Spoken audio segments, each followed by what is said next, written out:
Bible was almost unspeakable. We are all evil in some form or another. I'm not guilty.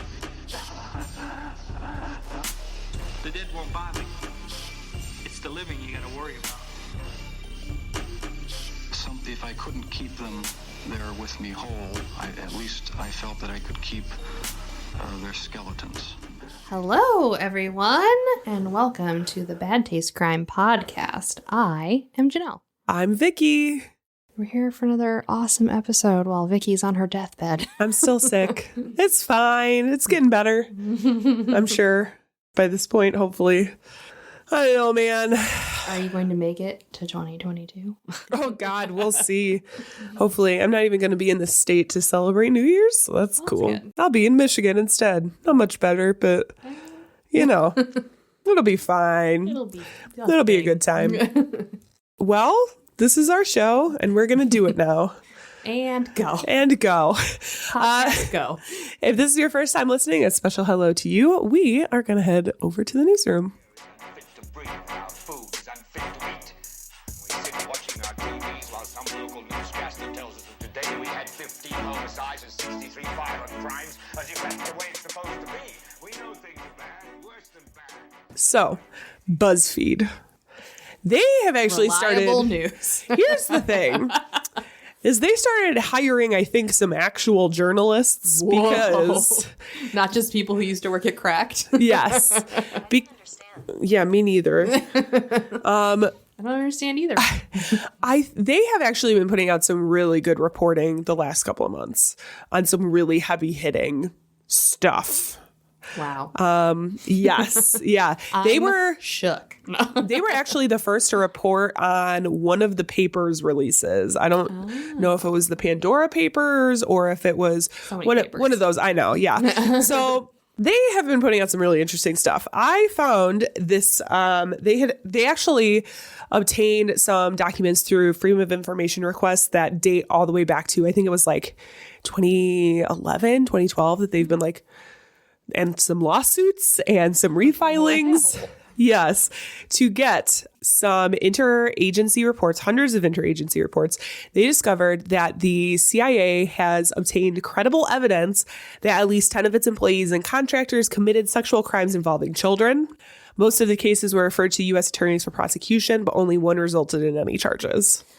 Great. People are going to think that Pizzagate's real now. The biggest consequences seem to be loss of their job and security clearance. Here's just a couple examples. Oh, goody. Yeah, strap in. I don't want to. One employee had sexual contact with a 2-year-old and a 6-year-old. He was fired. They just fired?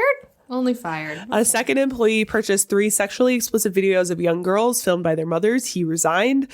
Filmed by their mothers? Yep.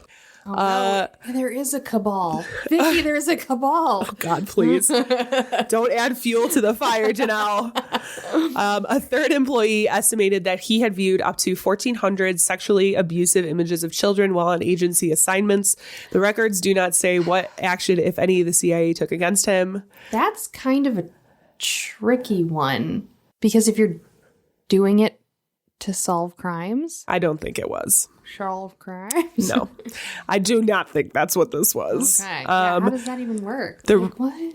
A contractor who arranged for sex with an undercover FBI agent posing as a child had his contract revoked. So foreign officials say the CIA's Office of the Inspector General, where all of these reports originated from, sometimes chooses not to prosecute because they're afraid a witness may be inadvertently forced to disclose sources and methods, and they do not want to lose control of the sensitive material. Sure. Yeah. So this article honestly National security.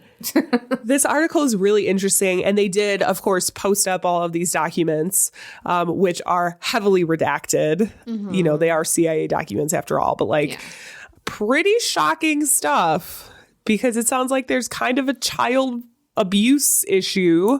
You say it would be a child sexual abuse issue. Is it a ring? In some of our fucking government agencies, because it sounded like this is not the first time it's happened. Fuck. It's in multiple agencies. Were they right this whole time, Vicky? No. I'll tell you, the answer to that is no. I mean, they were not right. the government is garbage and it attracts people who are garbage. And very rarely is there a person who is there to do actual good and not in the self-interest of themselves. Right. So anyway, definitely check out this article. It's crazy. Anarchy? Yeah. I'm hearing burn the state down. Yep. Let's just start over. Yes. Start from scratch. Mm-hmm. We'll leave. We'll come back. No. We're going to be like libertarians and make our own. This is my laws, my country, my property. Mm-hmm. My gun. My gun. My tiger. Okay, moving right along to Netflix and Kill, where this week we're talking about The Motive. Now, this is a documentary that looks at the 1986 investigation into the murders of Nassim and Leah Cohen and their daughters Anat and Shira in Jerusalem. It was discovered pretty quickly that their 14-year-old son, who is only identified as the boy through the whole film because he was anonymous during the course of this entire thing, that he committed these horrible acts. It is like, fair warning, there are crime scene photos on there and they are not pretty. Like, it is brutal. It would be terrible if they were pretty. Brutal. Yeah. It was an absolutely brutal murder scene. But the questions that the investigators continue to ask is why. Like, the why seems to be the thing that is the most confounding in this whole case, because essentially the only explanation offered up was that a green monster told him to. There is like some connection to this movie and like a light shining down and him hearing this voice, but like essentially that's what it boils down to, is this green monster told him to. Like I said, this whole time he's been anonymous, and it's known that he received 9 years in prison for manslaughter and was released after 6 years for good behavior. Mm-hmm. Other than that, people don't really know what happened to him. It's pretty interesting. It's all in, I think, Hebrew. Is that what they? It depends. I think it could also be. I don't know what the Israeli is a different language as well. Yeah. Point is subtitles. Mm-hmm. So heads up on that. But like, it is just kind of it's a very weird case that doesn't totally have a clear answer to it. I don't know. Have you watched this yet? Mm-mm. It's pretty good. I haven't been able to turn on anything where I have to like actually pay attention. Yeah.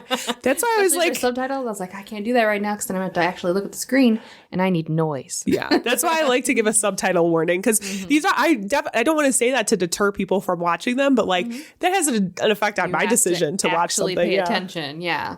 I've been, because it's like the end, it was the end of the semester. Yes. And I was doing all the research. So I was just turning stuff on as like background noise. Oh my God. Bob's Burgers on loop. That's what I have right now. Yeah. All the time. I haven't been watching much as of late. I did go on a weird binge after Thanksgiving because I had a couple days off. But, I skipped around and watched some weird stuff. Nice. Nice. So definitely check it out. It's called The Motive. It's on Netflix right now. This is that part of the show where we say content might not be appropriate for all listeners. Janelle, what are we talking about this week? Well, Vicky, I hope you're ready to go Rocky Mountain High for this episode, because we are talking crimes out of Colorado. Colorado. Colorado. Oh, boy. Now, I conducted a middle school report on the state of Colorado, so I'm just going to give you some fast facts if you're not familiar. Okay. I didn't know this was... did you bring your diorama with you? And your... Yeah. Mm-hmm. We definitely did something. I think I did the state of Virginia for a report in middle school. I remember that. Colorado became a state in 1876 and is the 38th state. It is known as the Centennial State because it became a state 1 century after the founding of the U.S. Okay.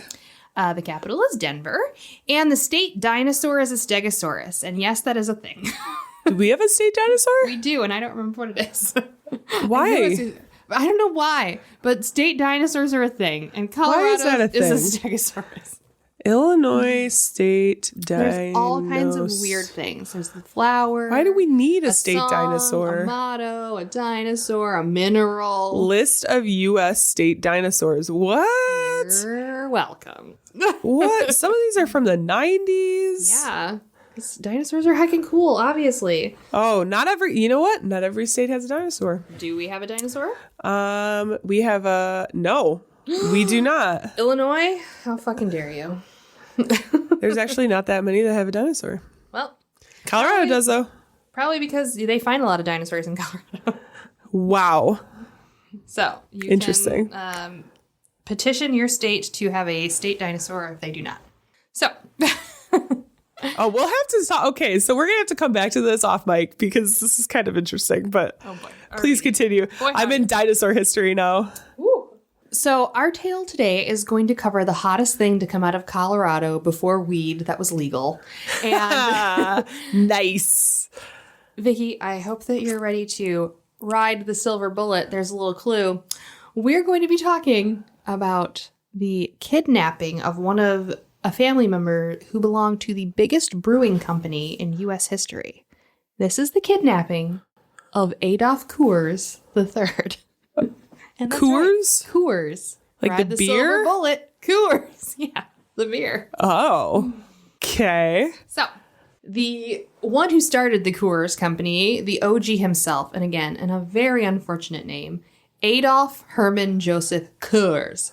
And it was spelled K-U-H-R-S originally. Now, Adolf #1 came to the U.S. in 1868, just a few years after he had been orphaned due to his parents dying within months of each other. Oh, no. He actually was a brewer's apprentice as a teenager. Okay. And he decided to go to the U.S. to work in that industry. He came over as a stowaway that year, and his name was changed to Coors because America. Because, yep, that Because sounds no about one knows right. how to fucking spell. Yeah. So it was just easier this way, don't you know? People don't know how to read different languages. Yeah. They're coming in and it's like, my paternal, I had to think about that, paternal grandfather's original last name was Pianio, and they changed it to Priola, and Priola was actually the place where they came from. Okay. Priola, Italy. Oh, boy. So dumb. Anyway. So he eventually landed in New York, and he found his way to Naperville, Illinois. Oh. Whoa, slightly local for a minute. Okay. Now, in Naperville, Illinois, he worked for a gentleman for a couple of years, and then he left to go to Colorado to start his own brewing company. It was there that he purchased an abandoned brewery with a partner who he then bought out of only a couple years later. He renamed it in 1880 to Adolf Hoors Golden Brewery, and I wanted to start back here because I wanted to tell you kind of about how cursed the family was. Oh, gosh. Like Just- old world cursed? Yes, Or they were pretty cursed. Okay. Just after the stock market crash in 1928, Adolf Hoors I died, and it is debated whether or not it was a suicide or a murder. Okay. Either way, he came hurtling out of a sixth floor window while he was at Virginia Beach, Virginia. Oh. So did he jump or was he thrown? We don't know. Okay. The company then passed on to Adolf Hoors Jr., who was unfortunately still stuck with the name. Yes. Was It's a the family problem. name. It's very German and very unfortunate because then comes war. Yes. Yeah. Junior also had lots of problems, and also there was an attempted robbery on him in 1934. So this is again with the curse. Denver police got wind of a kidnapping plot around this time targeting Coors Jr. Paul Robert Lane, a former state prohibition agent for Colorado, along with Clyde Culbertson, who was a former investigator for the federal dry forces, which, yeah, along with two other conspirators, planned to kidnap Adolf Jr. for a ransom of $50,000. Wow. The person delivering the money was to proceed to 3 different checkpoints to ensure that no officers were tailing him, and then they were going to split the money. They would eventually release Coors around Colorado Springs. That was the whole plan. Now, the kidnapping plot was uncovered by accident when police were investigating a car theft ring. Oh. So they actually told Coors Jr., and he agreed to let them kidnap him. He was like, yeah, we'll go through with it. I'll let them kidnap me. But unfortunately, Lane, the main conspirator, was arrested on another theft charge, and the plot was never proceeded. Oh, whoops. So, again, the Coors curse. Yeah. Almost. Now- Almost a kidnapping. Coors Jr. had 4 children with his wife, and one of them was, again, unfortunately, Adolf Hoors III. Oh. Coors III was the heir to the Coors throne. He was a graduate of Cornell and played baseball semi-professionally until he was able to take over the company. By 1960, he was CEO and chairman of the board of the Coors Brewing Company. It's a mouthful. And on February 9th, 1960, Coors left for work but never arrived. Ooh. Dun, dun, dun! Mysterious. Put some pictures in here because this is going to get a little bit weird when we're talking about this. Okay. Now, Colorado, 1960s, there wasn't a interstate system really established there. So the roadways, a lot of them were still dirt or gravel or stone and not paved. So just keep that in mind. Okay. That morning, a milkman was on his route and came to the bridge over Turkey Creek, which is what's pictured below. In the middle of the road was a wagon blocking traffic. The milkman honked in hopes of getting the vehicle to move, but he quickly realized that the car was empty. So the milkman got out and decided to move the car himself. Okay. What? Just... Yeah. So he shifted that son of a bee into neutral, got it all out of the road. And after getting out, he noticed blood drops on the pavement near the door. And he was like, what the fuck? And then he saw that there were blood drops everywhere. And so he went into town, called the police, who came to the scene. And at the scene, they too saw all the blood drops and then noticed a hat on the shore of the creek below the bridge. Oh my gosh. The police were able to determine that the car belonged to Adolf Hoors III. Now, the police notified his wife, and then in a surprising turn, notified the FBI right away that there was a missing persons case. Now, this is really unusual because it had not been 24 hours, yet he was not technically missing. So the FBI were notified and agreed to come out when the 24-hour mark. So they were kind of like preemptively telling him, you guys are going to have to come out if we don't find this guy within 24 hours. So they were like, we're on our way. Yeah. Now, at this time, Mary Adolf Coors received a ransom note. And the ransom note was typewritten on an interesting paper with a watermark. And it read, Mrs. Coors, your husband has been kidnapped. His car is by Turkey Creek. Call the police or FBI, he dies. Oops. Cooperate, he lives. Ransom, $200,000 in 10s and $300,000 in 20s. There will be no negotiating. Bills used, non-consecutive, unrecorded, unmarked. Warnings. We will know if you call the police or record the serial numbers. Directions. Place money and this letter and envelope in one suitcase or bag. Have 2 men with a car ready to make the delivery. When all set, advertise a tractor for sale in Denver Post Section 69. Sign ad King Ranch, Port Lupton. Wait at NA 9-4455 for instructions after ad appears. Deliver immediately after receiving call. Any delay will be regarded as a stall to set up a stakeout. Understand this. Adolf's life is in your hands. We have no desire to commit murder. All we want is that money. If you follow the instructions, he will be released unharmed within 48 hours after the money is received. Oh boy. So. Very detailed. With cooperation from the police, Mary followed the ransom note to a T, but she heard nothing back from the kidnappers. The police continued to search Coors' business, his home, and the wooded area where his car was left.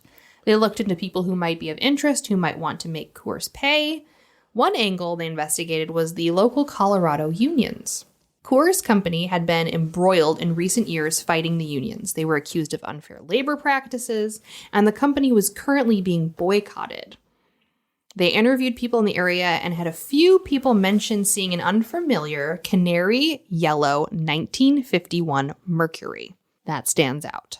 They were able to find the man's name, Walter Osborne.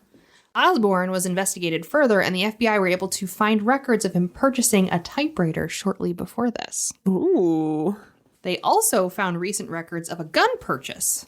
The FBI then learned that Osborne had obtained an insurance policy at a previous job and that the policy designated a man named Joseph Corbett as his beneficiary. They eventually found the vehicle at a city dump in New Jersey, and it was burned. Okay. They searched for the link between Osborne and Corbett, only to uncover that Osborne was Corbett, and Osborne was an alias. Oh. This alias was belonging to Joseph Corbett Jr., who had mysteriously disappeared around the same time Coors had. Corbett had been arrested for murder and was serving time in California when he escaped and had been on the lam since. Oh. So he became the prime suspect. Whoa, did not see that coming. Twists and turns! Yeah. Now, it was September when they came to the conclusion, and at this time, items from Coors began to becoming found. So they were like, all right, we got our guy. We need to find him. And then all of a sudden, a bunch of personal effects were being found. On September 11th, 1960, a hiker stumbled upon a pair of discarded pants in the Rocky Mountains, and in the pocket found a penknife and key ring bearing the initials ACIII, as in Adolf Hoors III. Oh, God. 4 days later, the shirt Coors had been wearing was found. As they investigated the area further, a skull was uncovered in the dirt. After analysis, it was determined to be the remains of Adolf Hoors III. Not gonna lie, there was part of me that was like, he was in on this and is faking his own disappearance. Sadly, no. Darn. At this time, the FBI put Corbett on the most wanted list, which was kind of out of the normal. Yeah. And media outlets were touting this is the biggest kidnapping investigation since the Lindbergh baby. Oh, wow. The FBI printed 1.5 million posters for this case. That's a lot. That's a lot. Unfortunately, the police were having a difficult time tracking down Corbett. They had pasted his picture all over the papers, even in magazines and local TV, and the FBI even began searching for Corbett outside of the U.S. A woman in Toronto, Canada, called the FBI after she picked up an issue of Reader's Digest and thought that the picture of the man in the wanted poster looked like her neighbor. So the Royal Canadian Mounted Police tracked him to Vancouver, and when they arrived at the hotel he was last seen at, he was there. Oh. And they arrested Corbett. Corbett Jr. was extradited to Colorado, where he was tried by the state for Coors' murder. Now, because Coors' remains were found within the state, he wasn't tried on federal kidnapping charges. Right. Now, since there were no witnesses, the prosecution was tasked with getting a case based off of loose circumstantial evidence and forensics. Okay. Forensics at this time were really mostly fingerprints and dental records. Yeah. So during the trial, the 23 FBI agents, 5 lab examiners, and a fingerprint expert were called to help make the state's case. The most damning evidence was the typewriter which had been found in the charred wreckage of the Mercury belonging to Corbett. The second piece of damning evidence was dirt found in the tires of the car. Now, the dirt clod that was in the tires of the car contained rare pink feldspar and granite minerals, which were also found in the area where Coors' body was discovered. So this is the car that was burned? Yes. Is where they... Okay. Mm-hmm. So they found dirt that matched the area where they found his body. Gotcha. Corbett never testified at the trial, and he never made a statement publicly. This was the story that the prosecution told about the events. So this is what they said happened. As Adolf Hoors drove around the last bend, they called him Ad. That was his name for short because, you know, Hitler. Yeah. He spotted a yellow Mercury stranded on the narrow bridge. It was 8 a.m., just as Corbett had planned. Ad pulled onto the bridge behind the Mercury. He shouted through a rolled-down window, asking if he could help. Corbett shouted back his rehearsed reply. Eager to get going, Ad stepped out of the travel-all and shut the door, leaving the engine running and the radio playing. He didn't expect to be long. He figured he'd help push the stranded car out of the way and give the driver a ride to the nearest filling station. But as Ad approached, Corbett stepped forward and drew his pistol, taking the beer magnate by surprise. Ad was an intelligent but stubborn man, not the kind to don shackles and meekly slide into an assailant's car. As Corbett drew nearer, the 6'1", 185-pound Ad Hoors seized his abductor's hand that gripped the gun. The two, almost identical in height and weight, struggled. Ad shoved his younger assailant backwards, and they slammed against the crude bridge railing. Ad's baseball cap, along with Corbett's fedora, flew into the creek. Ad's eyeglasses fell off, 2 cracking, and left lenses on impact. Ad pushed his antagonist away and made a break for the travel-all, but Corbett, seeing his ransom trying to escape, extended the pistol and fired. So, that's what they say happened. Okay. Which seems plausible. Yes. Again, Corbett never made any mention that he did it, that's what happened. Yeah. He was just silent. Was he denying it either? Or was he just not really saying? He said that, yeah, you know, that wasn't me. Okay. And that was it. Okay. That wasn't me. All right, fair enough. On March 29th, 1961, Corbett was convicted of first-degree murder and sentenced to life imprisonment. Now, this being, you know, the 60s into the 70s, we all know murder convictions at this time rarely ever stay. And this one sure didn't. Now, Corbett was convicted of murder previously, although he claimed self-defense when he was convicted, then escaped and murdered someone else. So, you know, he doesn't have a great track record. This is why I don't understand why they let him go on parole on December 12th, 1980. God. It's a mystery. Because there's no standards. Right. So like he went to prison for shooting someone in self-defense in California. He escaped and then killed somebody else. Like, that seems like a pattern to me. Yeah. Oh my God.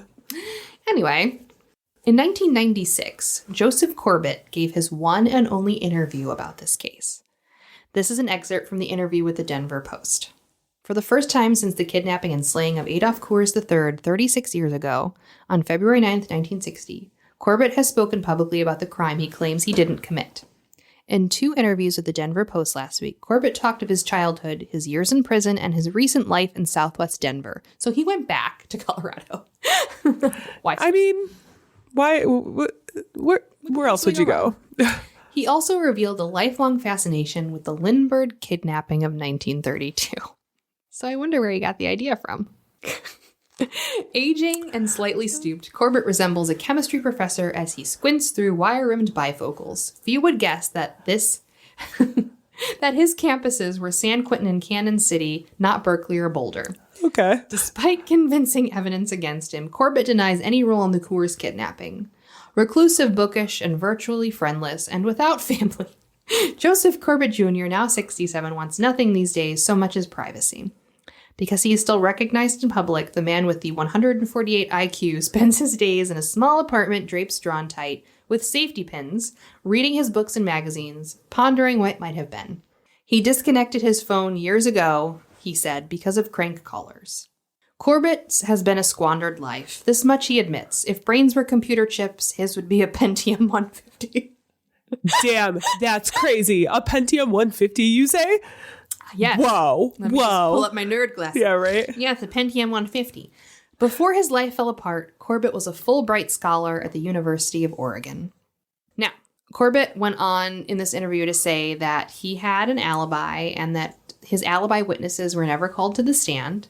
He claimed that he was having his car worked on and couldn't have been in the places where witnesses supposedly placed him. He also stated that several of the places people put him at he'd never been before in his life. And the one thing the article never did was ask him how his car ended up at a dump in New Jersey on fire and why he fled to Canada if he was so innocent. Yeah. I mean, those seem like 2 really important questions that you should ask if you get this opportunity. Right? So, also, again, too, why were you using an alias? Yeah. Why did you have an insurance policy on yourself in a different name? Yeah. You know, all of these weird questions. It's all very strange. Why did you escape from prison if it was self-defense? Man. Corbett committed suicide on August 24th, 2009, after being diagnosed with cancer at the age of 80. He maintained his innocence until his death. Wow. So, yep, that's the tale of the kidnapping and oopsie accidental murder of Adolf Hoors III. Oops. I just want you to go home and pour some cold Rocky Mountain Coors out for Go home, hug your Coors tight.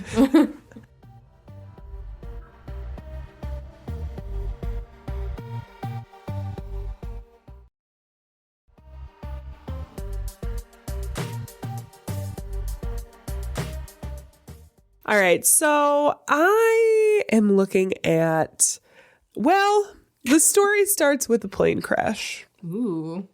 This is a huge case in Colorado. I was not familiar with it, and it's a little bonkers. But so on November 2nd, 1955, United Airlines Flight 629 left Denver's Stapleton Airfield heading to Anchorage, Alaska. Shortly after takeoff, an explosion went off towards the front of the plane, causing the airliner to crash, killing all of the 44 passengers and crew. Almost immediately, investigators and cleanup volunteers began to suspect the explosion was not a plane malfunction. Terrorism. Well, this is pre-terrorism, I think. Oh, yeah. What did they call it back then? Well, they didn't call it anything because we'll talk about it. Domestic crimes. So while they were doing the cleanup in various areas, because this whole various parts of the plane and debris covered a 15-mile radius. So at different parts in the plane wreckage, investigators and cleanup volunteers were smelling dynamite like the very distinct Classic. smell of dynamite at various parts in the plane. So the investigating agencies included the FBI, the FAA, Civil Air Patrol, the United States Postal Service, and United Airlines, because there was a bag of mail headed on the plane from Denver to Alaska. It'd be explosives in the mail. True. But their mail was in that wreckage. So, now they're involved. That is federal crimes if you touch mail. And all of these agencies were like working together to process what was left of the plane. Surprisingly, almost all of the luggage was in good condition because the explosion happened towards the front of the plane rather than in the back where all of the luggage is stored. All except for one, that is. Was one all charred and burned? Like it had explosives in it? Yes. So the sole suitcase belonged to a woman named Daisy King, who investigators began looking into for a possible connection to the explosion. They discovered Mrs. King had a son named John Gilbert Graham, who had an extensive police record, which included stealing blank checks from an employer and running bootleg liquor. Standard. So the FBI, I really think who wasn't running bootleg liquor at that time? Yeah. I feel like everybody was. Yeah. So Checks I was too. Check fraud was huge. Yeah. So I'm really, that was just normal. So the FBI turned their focus towards Graham, who also had recently purchased life insurance policies on Mrs. King at the airport worth more than $50,000. At the airport. Ugh. Yeah, I think the day where you could get everything at the airport. I think I talk about this later, but he bought them from a vending machine for like $1.50, I think. Yeah, I believe it. You just walk up to, I just imagine a vending machine, turn the crank, and insurance policy comes out, because they didn't have. Right, like stickers. Yes, yeah. You push the thing in and you pull out and it comes out. So you get a sticker of your insurance policy. Pressed in between two thin sheets of cardboard. Yes. So Graham, let's talk about him for a little bit, because his background is going to be wicked important in this case. Oh, God, it's going to be crazy. Definitely, I'm going to say Bates Motel vibes. Ooh, cool. Yes. Let's go. So Graham was born in January 1932 in Denver, Colorado, to Daisy Graham and her second husband at the time. Now, Daisy also had a daughter from a previous marriage. And for those of you who are up on your history of the time, you'll know 1932 was kind of the height of the Depression. So not a great time to get born into, because generally life was pretty tough. And then in 1937, when Graham was 3 years old, his father passed away from pneumonia. At that point, Graham was actually being raised by his grandmother, while Daisy went off and remarried this well-to-do rancher named Earl King. Okay. So she kind of left Graham with Grandma and was like... Grandma. Graham's grandmother died when he was 9, and rather than living with his mother and stepfather, he was sent to Clayton College for Boys. Sounds fancy, is actually an orphanage. Yeah, that's how they get you. It's Clayton College for Boys, you say. Actually an orphanage. Yeah, actually slave labor by children. Yeah. So the Denver Public Library actually describes Clayton College as, quote, a relatively progressive orphanage that allowed the boys a fair amount of physical freedom. So it actually didn't sound like only half the beatings. Yeah, right. It didn't sound, there's some really shitty orphanages. You get 3 bowls of gruel. Right. This was, we've talked about orphan trains before, and just people buying orphans to do manual labor at their houses and then be maids and dying of starvation and improper healthcare, etc. But this one they made it sound not as bad as all of that. Good as an orphanage could possibly get. Yeah, in the 1930s, yeah. So it was still this kind of place that to Graham seemed that his parents just put him there so they didn't have to deal with him. So likely led to a lot of feelings of abandonment that Graham really stuck with him.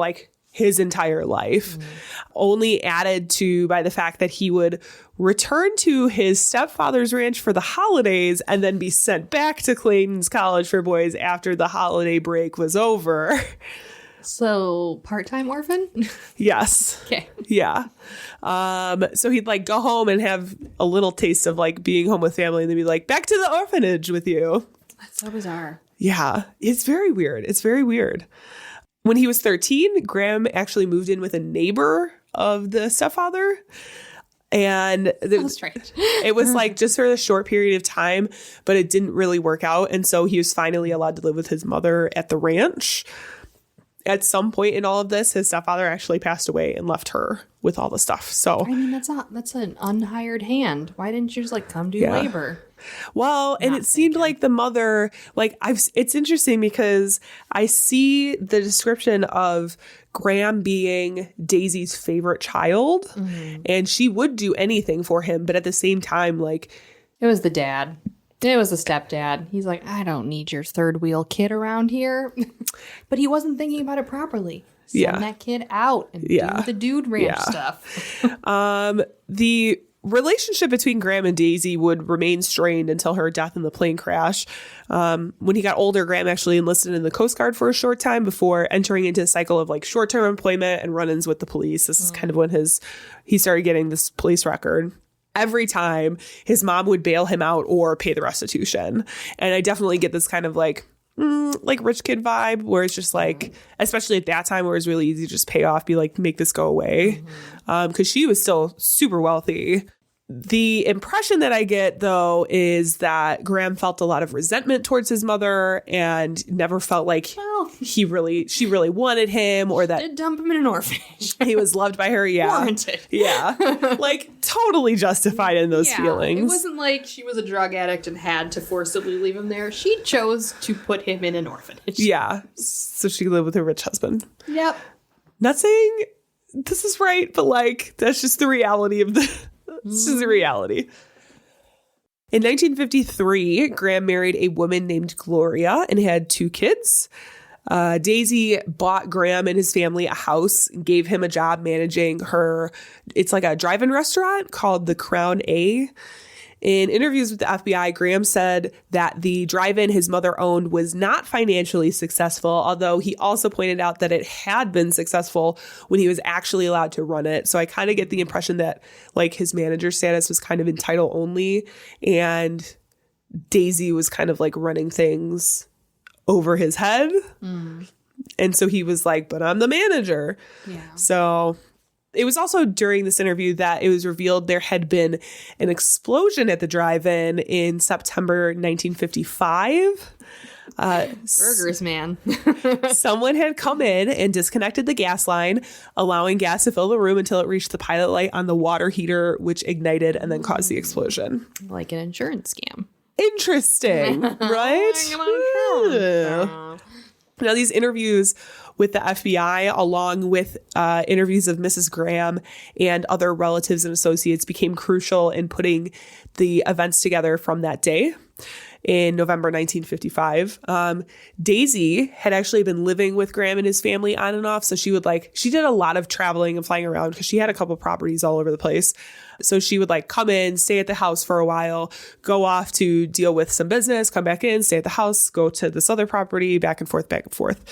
And it was partly to help Mrs. Graham take care of her 2 young children because they were like not even 2 years old. Now, according to Graham, Daisy had planned to head to Alaska to hunt caribou. And as you do. And that she had a large number of shotgun shells and rifle ammunition for that purpose with her. Okay. He was unable to give any further information about the contents of his mother's luggage, as she never let anyone help her pack, which is something that was confirmed by Mrs. Graham. They were like, she is so particular about the way she packs. She never lets anybody touch her suitcase. We just want to help the old bag, but... She's got to meticulously put all of her shells in there. Yeah, right. One by one. Mrs. Graham also told the FBI that she had seen her husband give Daisy a gift the day before, shortly before leaving for the airport, although she didn't know what was in it as it hadn't been opened before she left. Mrs. Graham assumed that it had been a small set of tools that's used for forming seashells into art objects that Mrs. Graham, that Graham had talked about getting for his mom for Christmas. Okay. I didn't know they made kits for such a thing. Maybe these are rich person hobbies that I'm just like, I mean, possibly. I don't know anything about. It sounds more like something you get from the Scholastic Book Fair. But use these tools to form shells into pictures. So she saw the gift and assumed that's what it was because he had talked about getting it for her for Christmas. So maybe. Shells up in Alaska, right? Yeah. True. All the caribou shells. Further questioning turned up some inconsistencies between Graham's statement and his wife's statement, which really made Graham the FBI's number one suspect. A search of his house turned up a roll of copper wire with yellow insulation that was used in detonating primer caps. The trip insurance policy for Daisy E. King, with Graham listed as the beneficiary. FBI again brought Graham in for further questioning on inconsistencies in his statements, at which point he confessed to the explosion at the drive-in, something we didn't talk about, intentionally leaving his 1955 Chevrolet on railroad tracks to be hit by a train. That was also a thing he did. And intentionally causing the explosion that killed 44 people, including his own mother. God. Okay. Graham had constructed a time bomb made of 25 sticks of dynamite. That's a lot of dynamite. That is a lot. I saw that. It was like, holy shit, that is a lot of thick amount of dynamite. 2 electric primer caps, a timer, and a 6-volt battery.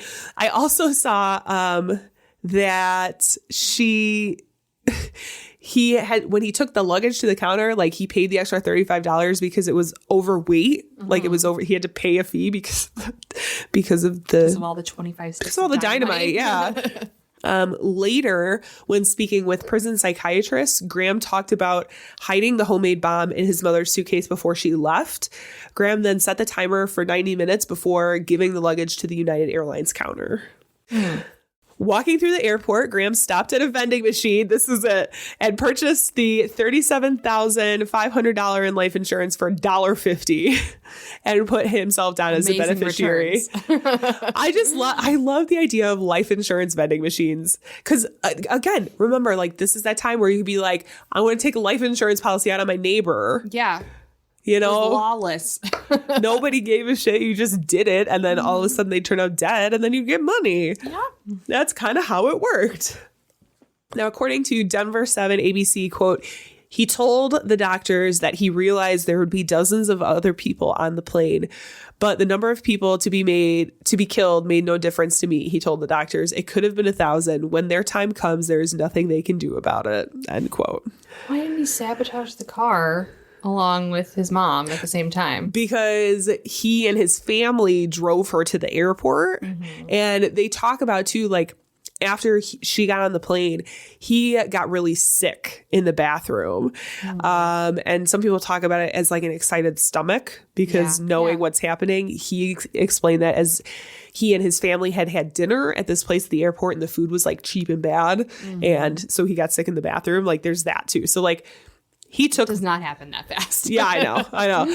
So he took them. He took his mom with all of his family in the car too. There could have been definitely a different way for him to. Yeah. That didn't involve blowing up a plane with so many people on it. Right.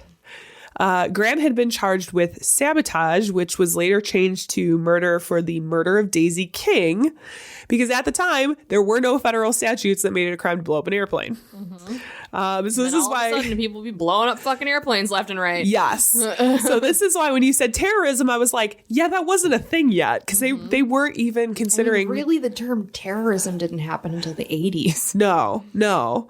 So. Of course, Graham attempted many times to avoid these charges, first by recanting his confession like 3 or 4 days later.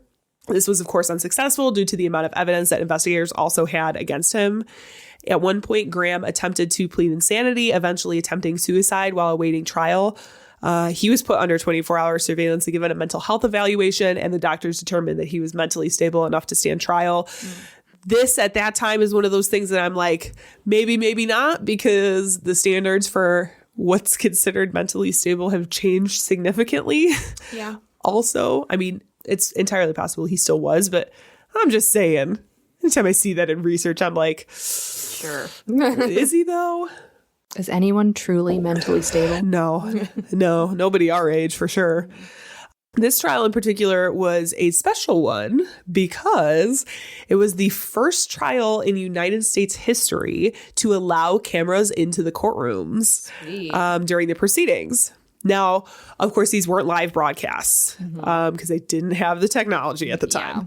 Yeah. And so people were able to like opt out if they didn't want to be on television. They could like go back and edit. No, and, like, yeah. Well, also, this I thought was interesting. The judge was given a special button that would turn the cameras on and off when they needed them.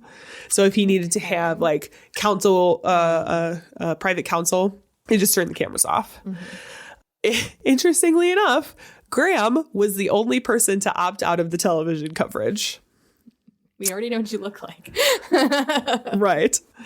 It took the jury just over an hour to return a guilty verdict, and Graham was sentenced to death. Huh? Yeah. Seems like just over an hour. He confessed. Yeah. Recant or not.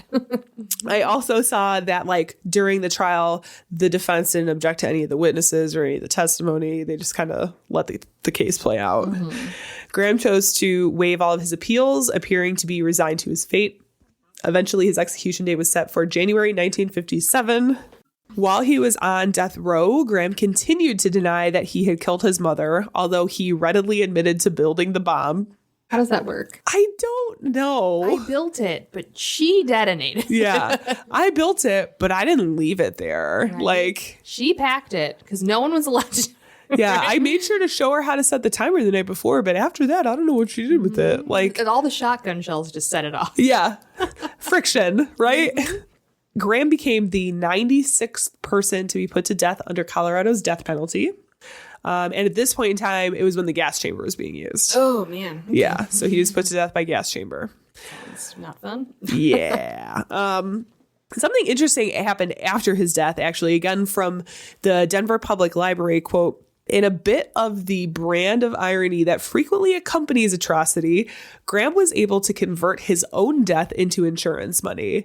As a part of a complicated bit of litigation with his mother's estate and the insurance company that underwrote the policy he'd purchased at the airport, Graham's widow was able to cash in on a $10,000 policy on his passing, which is about $93,000 in 2020 money.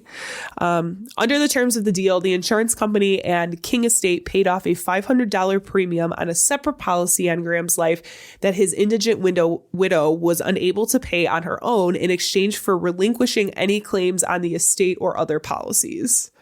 So they were basically like, we'll pay this and you can have the payout from this policy as long as you don't make any claims on the estate or any additional policies. Mm-hmm. Essentially. Oh, even though insurance was so sketchy as fuck back then. Even though he was killed by execution on purpose by the state. Technically, that's murder. Yes. He didn't do it. So that's interesting. So weird. This particular bombing was really like the first of its kind in the United States and inspired so many more insurance motivated airline bombings in its wake. I saw something that was like, it was like 96 within the next year of these. And of course, you got a good idea. You got a good idea. They're like, oh, you did that? Oh, I'm going to do that. Mm-hmm. And of course, this is the time period where it became real cool to do crime on airplane in general. God. D.B. Cooper. Right. The 60s into the 70s. It's like, we're going to do so many plane crimes. Yes. Yes. So like, this was kind of like this, as far as violent airline crime, kind of got the ball rolling on that, unfortunately. Yeah. But still, people didn't use them as weapons. Yeah. Interesting. Yeah. It also inspired Congress to address the lack of statutory law relating to mass transit crimes. You just walk right onto a tarmac and throw a fucking cluster of dynamite into a plane, right? You know? And so in 1957, they passed an act making airline and bus bombings a federal crime. Makes sense. Who would have thought? Yeah. Yeah. I mean, obviously, like, the landscape of airline crime has changed quite a bit in our modern age. You know, still let people walk all up over the airport, even though crimes. Yeah. I mean, it is. I think do miss that though. Much safer. It's much safer to fly now than it ever has been. I think there's more of a threat from people acting crazy. Yeah, I mean, safer in terms of like people not blowing up planes. Yes, but still not safer because now, like you said, we have people like going off the handle with like small weapons. Yes. And then also just the fact that the lack of service and maintenance on airplanes has significantly increased because nobody really flies as much as they used to. Yeah.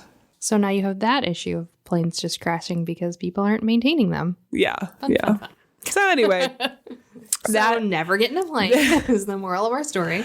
That is the story of John Graham. Goddamn. Killing his mom. See what I mean? When it was like Bates Motel vibes, it's kind of like, Mommy never loved me. I'm going to blow up a plane. The ultimate temper tantrum. Yeah. So I guess before you step on another plane, before you board an airplane, maybe check out this podcast. And also head on over to an insurance vending machine and find one policy on you and everyone you know. Hi, I'm Ellen, and I'm scared we exist in the Matrix. I'm Jaslyn, and I'm bad at ad-libbing. And you're listening to High Expectations, the promo. For our international listeners, you can appreciate our cute New Zealand accents. For our local listeners, you might bump into us in the street 3 times in the same hour.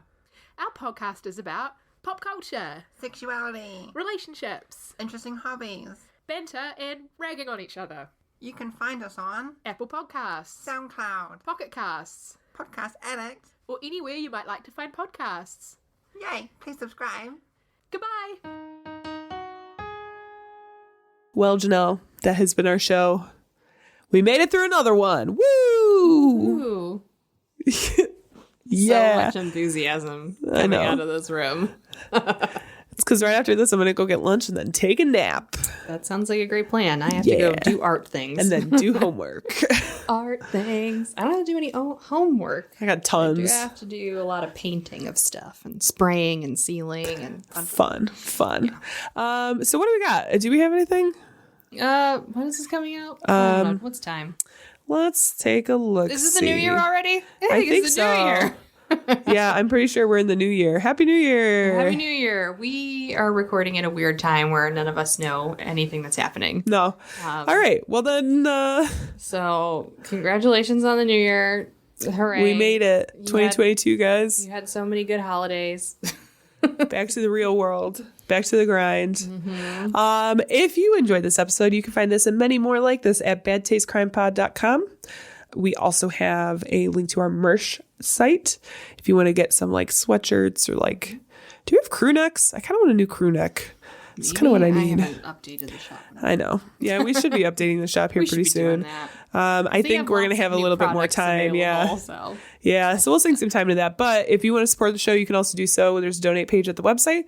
Just hop on over there and there's a bunch of exclusive content on our Patreon. I didn't do anything special for the holidays this year because it's been busy, guys. Yeah, you know, skin of our teeth busy. Mm-hmm. Maybe coming up on when I have spring break. Yeah. We will see. I'll do something weird. But in the meantime, we will say our sound and editing is by Tiff Fullman. Our music is by Jason Zakshevsky, the Enigma. This has been the Bad Taste Crime Podcast. We will see you in 2 weeks. Goodbye. Bye, guys. Left their bodies on the hillsides along the highway.